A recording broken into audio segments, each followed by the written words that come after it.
The two suns of the planet Varath 7 were going down when Corporal Jake Harris founder. Jake was a soldier in the Human Defense Force. He was 28 years old, with short brown hair and tired eyes. He had been on this alien planet for 6 months now. His job today was simple. Walk around the base. Check for danger. Come back. Report. The human base was small. It sat in the middle of a strange forest with purple trees and orange grass. Humans had only been traveling in space for 300 years. They were new to the galaxy. Many alien races looked down on them. They called humans young and weak and stupid. Jake did not care what aliens thought. He had a job to do. His motion tracker made a sound. Something was moving about 2 kilometers away. It was not moving like an animal. It was not moving like an enemy soldier. It was moving slow. Very slow. Like something that was dying. Jake pulled out his rifle and walked toward the signal. He pushed through the thick purple bushes. The orange grass came up to his knees. Strange birds flew away as he got close. Then he saw her. She was lying on the ground in a pool of her own blood. She was not human. Her skin was silver blue like moonlight on water. Her head had beautiful ridges that looked like a crown. Her eyes were closed. Her white and gold dress was torn and dirty and covered in blood. Jake knew what she was. She was Corvani. The Corvani were one of the oldest races in the galaxy. They had been building empires when humans were still living in caves. They were proud and powerful, and they did not like humans at all. In the Galactic Senate, they always voted against human expansion. They thought humans were like children who did not deserve a place among the stars. But this Corvani woman was in bad shape. Jake could see deep cuts on her arms and chest. Her left leg was bent the wrong way. Someone had beaten her very badly. Someone had hurt her and left her here to die alone. Jake put his rifle on his back and knelt beside her. He checked for a pulse. It was there, but it was weak. She was still alive. Her eyes opened slowly. They were the color of copper, bright and strange and beautiful. She looked at Jake, and her face showed surprise. "Human," she said. Her voice was weak, but it had a musical sound to it. "Kill me, please. I would rather die by your hand than be found like this." Jake shook his head. "Nobody is killing anybody today.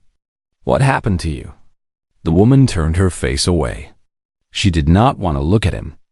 "I refused," she said. "Refused what?" "A marriage. To High Lord Varan of House Corinth." She coughed and blood came from her mouth. "He is a cruel man. An evil man.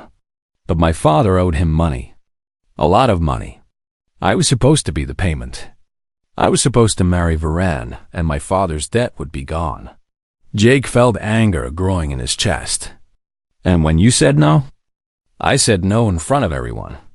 All the noble houses were watching." Varan was so angry. His face turned dark. He had his guards take me away. They beat me. They broke my bones. Then they brought me here and left me for the wild animals to eat." She laughed, but it was a sad and broken sound. Varan said he could not kill me himself. That would hurt his honor. But the animals could do it for him. Jake opened his medical kit. He started to clean her wounds. "That is the most stupid thing I have ever heard." The woman looked at him with confusion. "Why are you helping me? Your people and my people are not friends. The Corvani have worked against humans for many years. We have cost your people money and lives and opportunities. Why would you help me?" Jake put a bandage on a deep cut on her arm. "Because you need help. That is all that matters. That makes no sense. Maybe not to you, but that is how we do things. We do not leave people to die in the dirt. I do not care if you are Corvani or human or anything else. You are hurt. You are alone. So I am going to help you." The woman stared at him for a long time. She seemed to be trying to understand something that was beyond her ability to understand. "What is your name, human?" she asked. "Jake. Jake Harris." "What is yours?" "Lyra. Lyra of House Vethany." "Okay. Lyra of House Vethany. I'm going to pick you up now. It might hurt. I'm sorry about that. But I need to get you back to base where our doctor can fix you up properly." Lyra grabbed his arm with surprising strength. "Your people will not want me there. I am Corvani. I am the enemy. Let me worry about that. Right now, your only job is to stay alive. Can you do that?" She looked at him with those copper eyes. There was something in them that Jake had not seen before. It took him a moment to realize what it was. Hope. "I can try," she said. Jake nodded. He put one arm under her back and one arm under her knees. He lifted her carefully. She was lighter than he expected. She made a small sound of pain, but she did not cry out. That told Jake something about her. She was strong. She had been through a lot, but she had not broken. He began the long walk back to base. The purple trees swayed in the wind. The orange grass brushed against his legs. The two suns finally sank below the horizon and darkness covered the land. Jake walked through that darkness with Lyra in his arms. She did not speak for a long time. Then she said, "You are very strange, Jake Harris. I have been told that before. In my society, no one helps anyone without expecting something in return. Everything is about power and politics and gaining advantage. If someone falls, you step over them. You do not pick them up." Jake kept walking. "That sounds like a sad way to live. It is the only way I have ever known." "Well, maybe it is time you learned a different way." Lyra was quiet after that, but Jake could feel her relaxing in his arms. The tension was leaving her body. For the first time since she had been beaten and thrown away like garbage, she felt safe. The lights of the human base appeared in the distance. Jake walked toward them, carrying the wounded alien woman who had been left to die. He did not know it yet, but this moment would change everything. For him, for Lyra, for the relationship between humans and Corvani, for the entire galaxy. But that was still in the future. Right now, Jake just kept walking, one step at a time, carrying someone who needed help, because that was what humans did. The human base was busy when Jake arrived with Lyra in his arms. Soldiers were walking around doing their jobs. Some were cleaning weapons. Some were eating dinner. Some were talking and laughing with each other. But when they saw Jake carrying a Corvani woman, everyone stopped. Everyone stared. Sergeant Maria Lopez was the first to reach him. She was a tough woman with dark hair and sharp eyes. She had been a soldier for 15 years. She had seen many strange things, but this was new. "Harris," she said. "What is that?" "She is a Corvani civilian. I found her about 2 kilometers out. Someone beat her up bad and left her to die." Maria looked at Lyra with careful eyes. The Corvani had caused problems for human colonies for many years. They had blocked trade routes. They had voted against human interests in the Senate. Some people said Corvani pirates had attacked human ships and killed human crews. "Are you sure this is not a trap?" Maria asked. "Maybe she is bait.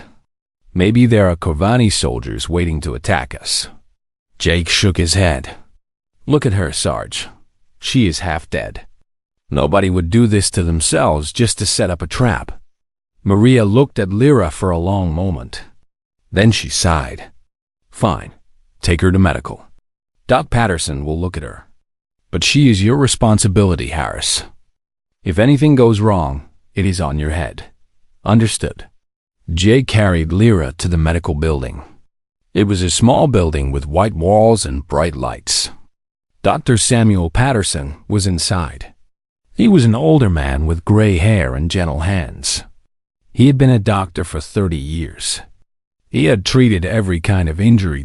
When he saw Lyra, his eyes went wide. "Put her on the table," he said. Quickly, Jake laid Lyra down on the examination table. Doc Patterson started scanning her with his medical equipment.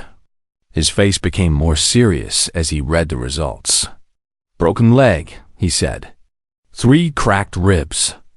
Deep cuts on the arms and chest. Signs of head injury. Whoever did this wanted her to suffer a lot before she died. Lyra opened her eyes. She looked at the human doctor. In Corvani society, when a woman refuses an important marriage, she brings shame to her family. The punishment is very old. It is tradition. Doc Patterson shook his head. Some traditions should be forgotten. This is one of them. He gave Lyra medicine for the pain. He cleaned her wounds and put bandages on them. He set her broken leg and wrapped it tight. He worked for 2 hours without stopping. Jake sat in a chair nearby and watched. He did not leave. When Doc Patterson was finished, he wiped sweat from his forehead. "She will live," he said. "Corvani bodies heal faster than human bodies. Give her a few weeks and she will be walking again." "Thank you, Doc," Jake said. "Thank me by making sure she does not cause any trouble." Over the next few days, Lyra began to heal. But she did more than just heal her body. She watched the humans around her. She studied them like a scientist, studying strange animals. The humans confused her. She watched soldiers of different ranks eat together at the same table. In Corvani society, this would never happen. Low-ranking people never ate with high-ranking people. That was the rule. She watched a young male soldier argue with Maria Lopez about tactics. He disagreed with her openly. He told her she was wrong, and Maria listened to him. She considered his ideas. In Corvani society, he would have been punished for speaking against a superior. She watched female soldiers give orders to male soldiers. The males obeyed without question. In Corvani society, females did not have authority over males. That was not allowed. One evening, Jake came to visit her in the medical building. He brought food from the dining hall. It was simple food, bread and meat and vegetables. But it was warm and it smelled good. "I thought you might be hungry," he said. Lyra took the food. "Thank you." She was quiet for a moment. Then she asked, "Why do your people act the way they do?" Jake sat down in the chair beside her bed. "What do you mean?" "Everything is so informal. There is no order, no structure. Your lowest soldiers speak freely to their commanders. Your females give orders to males. Everyone seems equal." Jake smiled. "That is because everyone is equal." Lyra shook her head. "That is not possible. In every society, there are those who are higher and those who are lower. That is the natural way. Maybe on your worlds, not on ours." Jake leaned forward. "Look, Lyra, humans have only been in space for 300 years. We are new to all this. But we learned something important a long time ago. Every person has value. It does not matter if you are rich or poor. It does not matter if you are male or female. It does not matter what family you were born into. You matter because you exist." Lyra stared at him. "I have never heard anyone say something like that before." "Then maybe it was time someone said it." Lyra looked down at the food in her hands. Her copper eyes were wet. She was trying not to cry. In Corvani society, crying was weakness. Weakness was not allowed. "My whole life," she said, "I was told what I was worth. I was told that my value came from my family name, from my beauty, from the marriage I could make. I was never a person. I was a thing, a tool, something to be used. That is wrong," Jake said simply. "I know that now. I did not know it before. When I refused to marry Varan, I did not do it because I believed I deserved better. I did it because I was scared. I was scared of him. He is a cruel man. I saw how he treated his servants. I knew he would treat me the same way." She looked up at Jake. "I did not think I was worth saving. I just did not want to suffer." Jake reached out and put his hand on her shoulder. "Lyra, listen to me. You are worth saving. You were always worth saving. And you were brave to say no. That took courage. It did not feel like courage. It felt like fear. Sometimes they feel the same. The important thing is what you do. And you did the right thing." Lyra did not know what to say. No one had ever spoken to her like this. No one had ever told her that she had value just because she existed.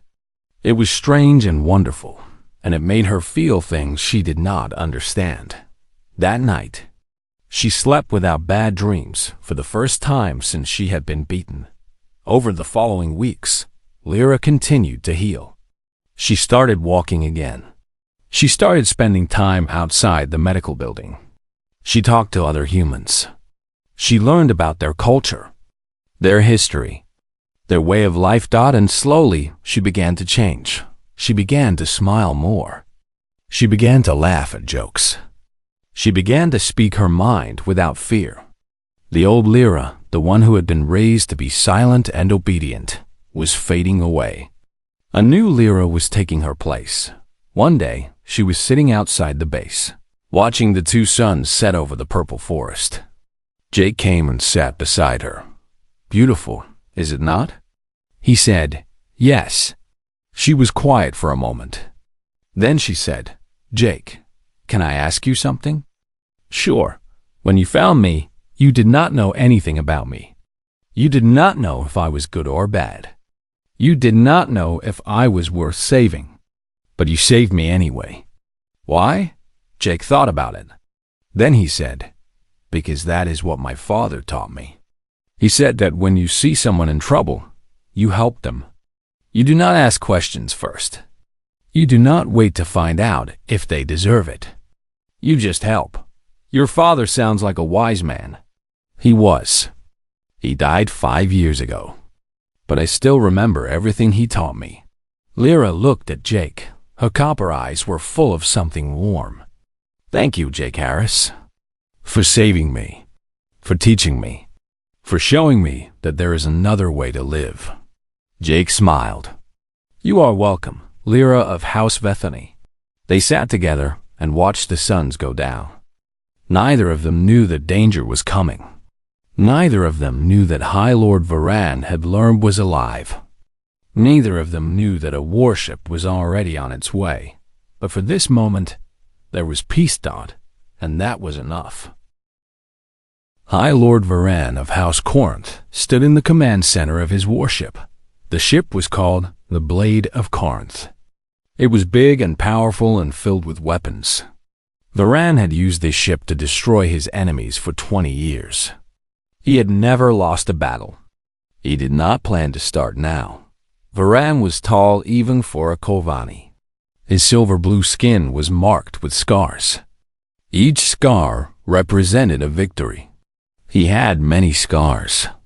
His eyes were cold and dark, like the space between stars. A messenger came into the command center. He bowed low to the ground. In Kovani society, you always bowed to those above you. Not bowing was punishable by death. "My lord," the messenger said, "we have news from Vareth 7. Speak." "The woman?" "Lyra of House Bethany. She is alive." Varan went very still. His hands closed into fists. "That is not possible. I left her in the wilderness. The animals should have killed her. She was found by humans, my lord. They took her to their military base. They healed her wounds. She's living with them now." Varan's face twisted with anger. This was an insult. This was more than an insult. The woman who had refused him, who had shamed him in front of all the noble houses, had been saved by humans.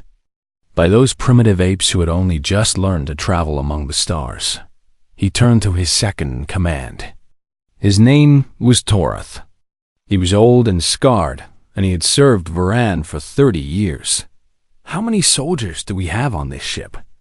Moran asked. 200 of your personal guard, my lord. The best warriors in the Corvani Empire.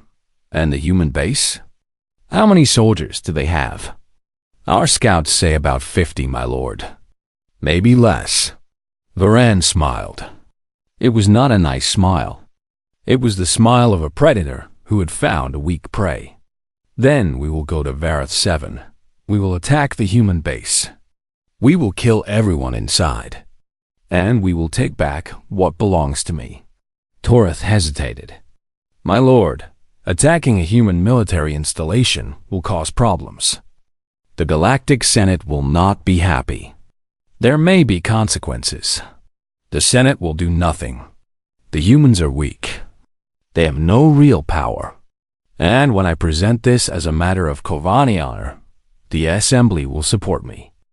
They always do. But my lord, the humans have proven to be unpredictable in combat. They do not fight the way other species fight. They are chaotic, dangerous. Varan laughed.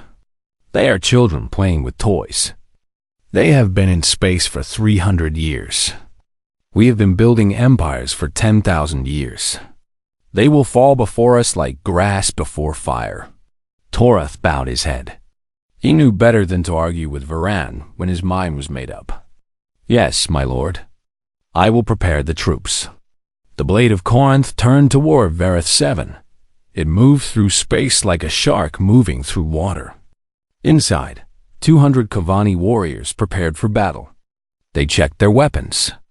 They put on their armor. They said prayers to their ancestors. They were confident. They were proud. They did not know what was waiting for them. On Vareth 7, it was a normal day at the human base. Jake was showing Lyra around the recreation area. It was a small building with games and books and a machine that made coffee. Soldiers came here to relax when they were not working. Lyra looked at everything with curious eyes. Your people like to have fun, she said. Of course we do. Life is not only about work and duty. Sometimes you need to laugh. Sometimes you need to play games. Sometimes you need to sit with friends and do nothing at all. In Corvani society, fun is considered a waste of time. Every moment must be productive. Every action must serve a purpose. Jake shook his head. That sounds exhausting. It is. Lyra picked up a book from a shelf. It was a story about a human detective who solved crimes. But I am learning new ways. Your ways. Suddenly, alarms started screaming. Red lights flashed on the walls. A loud voice came through the speakers. All soldiers to battle stations. We have incoming. Corvani warship entering the atmosphere. This is not a drill. Jake grabbed Lyra's arm. Come on. We need to get you somewhere safe. No. Lyra pulled her arm free. Her copper eyes were hard and determined. This is happening because of me. Varan is coming for me. I will not hide while your people die because of me. Lyra, you are not fully healed yet. You cannot fight. I cannot fire a gun. But I know things. I know Corvani tactics. I know how Varan thinks. I know the weaknesses of his ship. Let me help. Jake looked at her for a long moment. Then he nodded. Okay, come with me. They ran to the command center. Maria Lopez was there, standing in front of a big screen that showed the sky above the base. A large ship was coming down through the clouds. It was the Blade of Corinth. We have about 20 minutes before they are in range, Maria said. Our anti-air guns can slow them down, but they cannot destroy them. That ship has armor too thick for our weapons. The starboard thruster array, Lyra said. Everyone in the room turned to look at her. The starboard thruster array, Lyra said again. Corvani cruisers of that type have a design problem. The cooling systems for the main thrusters are too close to the outer hull on the starboard side. If you hit that area with enough force, the thrusters will overheat. The ship will have to slow down or crash. Maria raised an eyebrow. How do you know this? Before I was considered old enough to marry, I was educated in Corvani engineering. I know how our ships are built. I know where they are weak. Maria looked at Jake. Jake nodded. She has not lied to us yet, Sarge. Maria turned back to the screen. All anti-air units, target the starboard thruster array. Concentrate all fire on that location. The guns outside the base began to turn. They pointed at the descending warship. They waited for it to come into range. Lyra stepped closer to the screen. Varan will send drop pods first. His personal guard will be inside. They will try to surround the base and attack from all directions at once. That is standard Corvani assault tactics. How do we stop them? Maria asked. You do not try to stop them all. You let some of them land. You pull back to defensive positions. You make them come to you. Corvani warriors are trained to attack. They are not as good at dealing with enemies who defend well. Maria nodded slowly. Okay. All units, pull back to the inner perimeter. Set up defensive positions around the main buildings. Let them come to us. Jake started to move toward the door. Maria stopped him. Where are you going, Harris? Eastern perimeter. That is where I was assigned. Good. Take your squad and hold that position. Do not let them through. Yes, Sarge. Jake turned to Lyra. Their eyes met. There was so much to say, but there was no time to say it. Be careful, Lyra said. Jake smiled. I am always careful. That is a lie. Yeah, it is. He reached out and touched her hand briefly. Stay safe, Lyra. When this is over, I want to finish showing you around. Then he was gone, running toward the eastern perimeter with his rifle in his hands. Lyra watched him go. Her heart was beating fast. She was scared. Not for herself. She was scared for him. For all of them. Outside, the blade of Corinth was getting closer. Drop pods began to launch from its belly. They fell toward the ground like metal rain. The battle for the human base was about to begin. And somewhere on that warship, High Lord Varam was watching. His dark eyes were fixed on the small base below. His hands were clasped behind his back. Soon, he whispered to himself. Soon I will have what is mine. And these humans will learn what happens when you interfere with Corvani honor. The first drop pods hit the ground. The war had started. The drop pods crashed into the ground like thunder. Each pod was made of black metal. Each pod held 5 Corvani warriors. They were the personal guard of High Lord Varan. They were the best fighters in the Corvani Empire. They had never lost a battle. The pods opened. The warriors came out with their energy rifles ready. Their armor was thick and strong. Their shields glowed blue around them. They moved in perfect formation, like they had done this 1,000 times before. Jake watched them from behind a wall of sandbags on the eastern perimeter. His squad was with him. Private Carlos Martinez was on his left. Private Danny Thompson was on his right. There were 3 other soldiers spread out along the line. Here they come, Jake said. Stay low. Wait for them to get close. Our bullets will not go through their shields at long range. The Corvani warriors advanced across the open ground. They were not afraid. They had superior weapons. They had superior armor. They had superior training. They expected the humans to break and run. The humans did not break. The humans did not run. Jake raised his rifle. Now, 6 rifles fired at once. The Corvani shields flickered as bullets hit them. At this range, some bullets got through. 1 warrior fell. Then another. The Corvani returned fire. Bolts of blue energy flew through the air.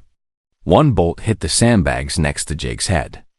Another hit the ground near his feet. Martinez, move left, Jake shouted. Thompson, keep shooting. I want suppressing fire. Martinez rolled out of cover and ran to a new position behind a supply crate. He started shooting from a different angle. The Kovanni shields were designed to block attacks from the front. They were weaker on the sides. 2 more warriors fell. The Kovanni commander realized what was happening. He ordered his warriors to spread out. But that was a mistake. When they spread out, they could not support each other. The humans picked them off one by one. Across the base, similar fights were happening. The Kovanni had more warriors. They had better technology. But the humans had something else. They had the will to fight. In the command center, Lyra watched the battle on the big screen. Her heart was pounding. She could see Jake's position on the eastern perimeter. She could see the Kovanni warriors attacking him. Every time an energy bolt flew toward him, she stopped breathing. Maria Lopez was giving orders in a calm voice. North perimeter, fall back 20 meters. South perimeter, hold your position. Eastern perimeter, good work. The ship, Lyra said suddenly. Look at the ship.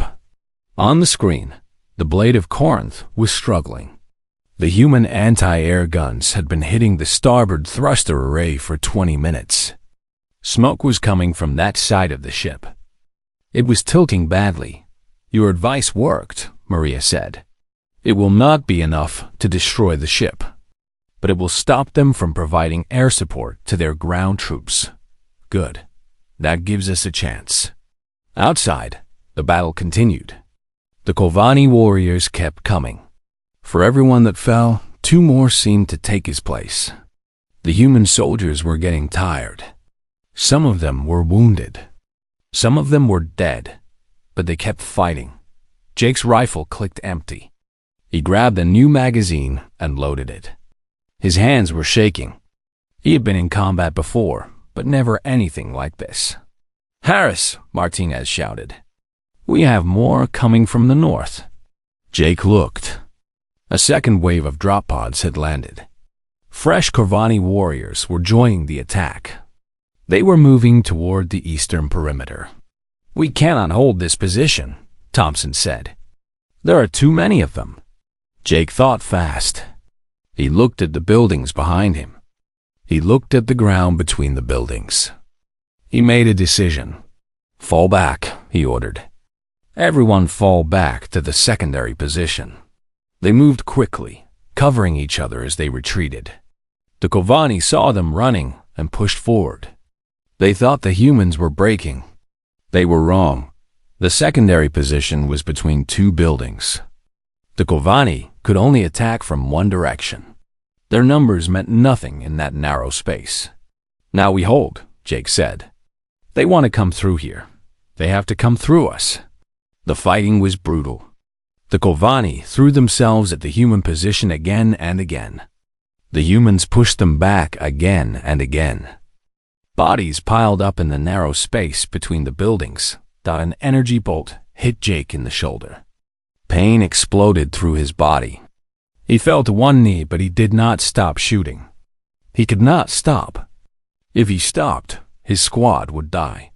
If his squad died, the base would fall. If the base fell, Lyra would be taken. He kept shooting. In the command center, a new alarm started screaming. What is that? Lyra asked. Maria looked at the screen. Her face went pale. More drop pods. They are landing on top of us. They are going directly for the command center. Lyra understood. Varan was not stupid.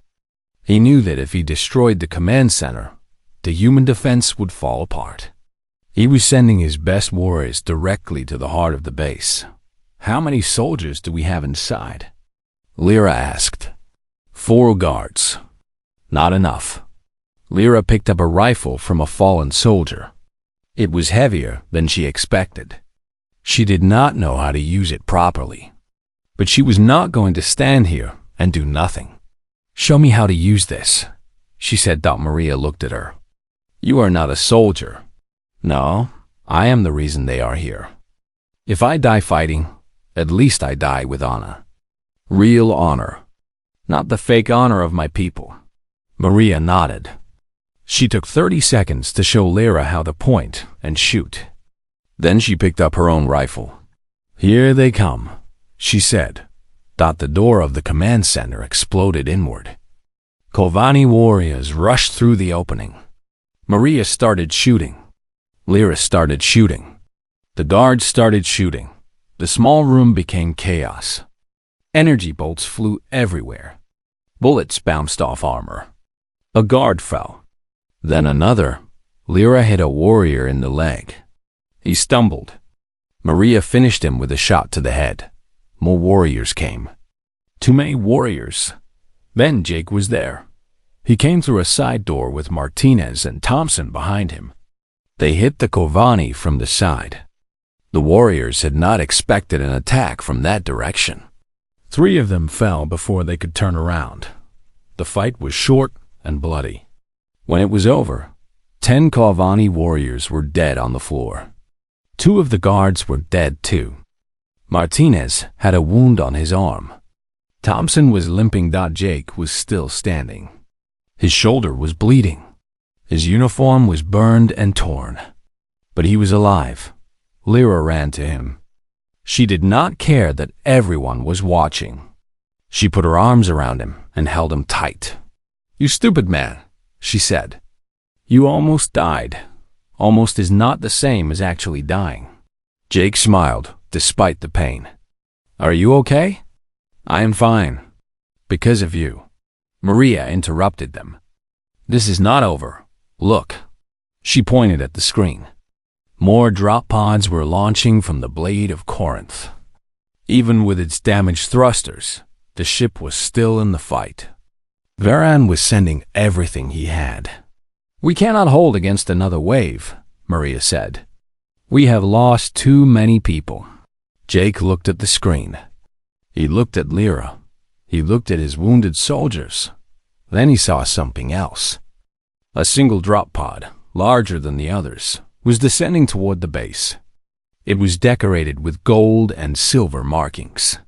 "That is Varan's personal transport," Lyra said. Her voice was shaking. "He is coming himself."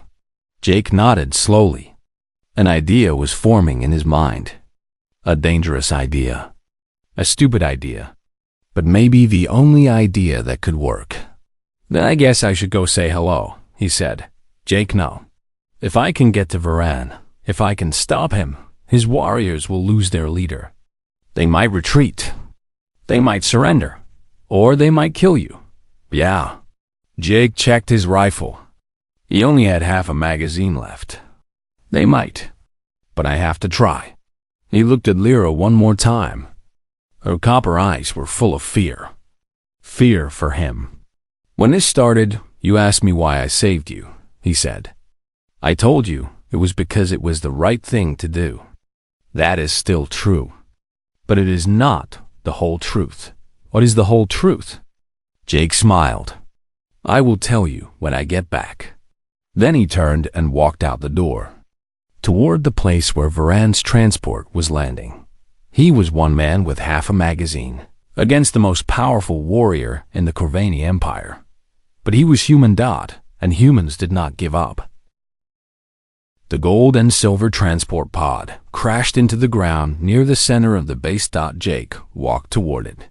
His rifle was in his hands. His shoulder was screaming with pain. Blood was running down his arm and dripping from his fingers. He ignored it all. The pod opened. High Lord Varan stepped out. He was exactly what Lyra had described. Tall, powerful, covered in scars that showed his victories. He wore black armor decorated with the symbols of his house. In his hand, he carried an energy blade that glowed bright blue. Varan looked at Jake and laughed. "This is what the humans send to face me? One wounded soldier with an empty rifle?" He shook his head. "Your species is even more pathetic than I thought." "My rifle is not empty," Jake said. "And I am not here to face you. I am here to stop you." "Stop me?" "You cannot stop me. I am High Lord Varan of House Corinth. I have killed 1,000 enemies. I have conquered 12 worlds. You are nothing. You are an insect." Jake raised his rifle and fired. The bullets hit Varan's armor and bounced away. They did not even leave a scratch. Varan smiled. Is that all? He moved fast. Faster than Jake expected. The energy blade swung through the air. Jake threw himself backward, but the blade still caught his chest. It cut through his uniform and left a long, shallow wound that burned like fire. Jake rolled to his feet. He dropped his rifle. It was useless against that armor. Instead, he pulled out his combat knife. It was small and simple compared to Varan's energy blade. But it was all he had. Varan laughed again. A knife? You are going to fight me with a knife? You humans are insane. Yeah, Jake said. We get that a lot. They circled each other. The sounds of battle were fading around them. The other Corvani warriors had stopped fighting. The human soldiers had stopped fighting. Everyone was watching. Everyone knew that this fight would decide everything. Why do you keep fighting? Varan asked. You cannot win. You are wounded. You are outmatched. You are fighting for a woman who is not even your species. What is the point? The point is that it is the right thing to do. Varan shook his head. Right thing. Wrong thing. These are words that children use. Power is the only thing that matters. The strong take what they want. The weak suffer and die. That is the truth of the universe. Maybe that is your truth. It is not mine. Varan attacked. His energy blade moved in fast, deadly arcs. Jake dodged the first strike. He dodged the second. The third caught his arm and left another burning wound. The fourth nearly took his head off. Jake was losing. He knew it. Varan was too fast, too strong, too skilled. There was no way to beat him in a fair fight. So Jake decided not to fight fair. Varan swung his blade in a powerful downward strike. Instead of dodging, Jake stepped forward into the strike. The blade went through his side, burning through flesh and muscle. But Jake was close now.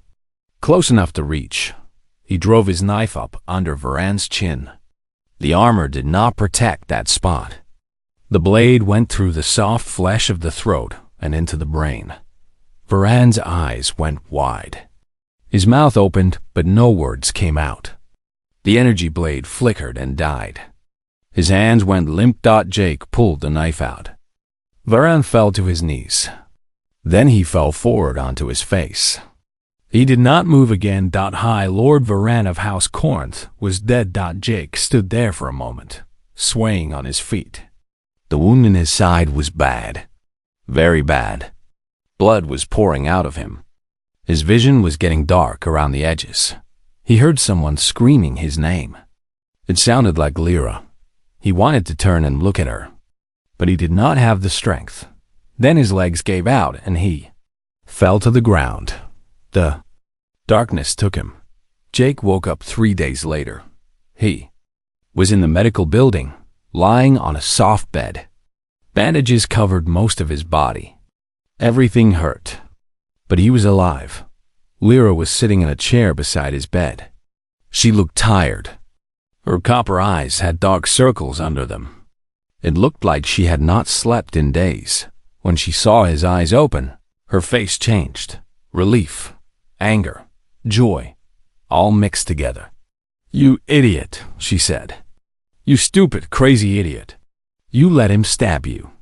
You let him put his blade through your body. Had to get close, Jake managed.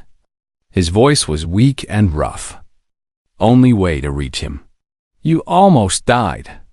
Patterson said you lost more blood than any human should be able to lose and still live. He said it was a miracle. Jake smiled weakly.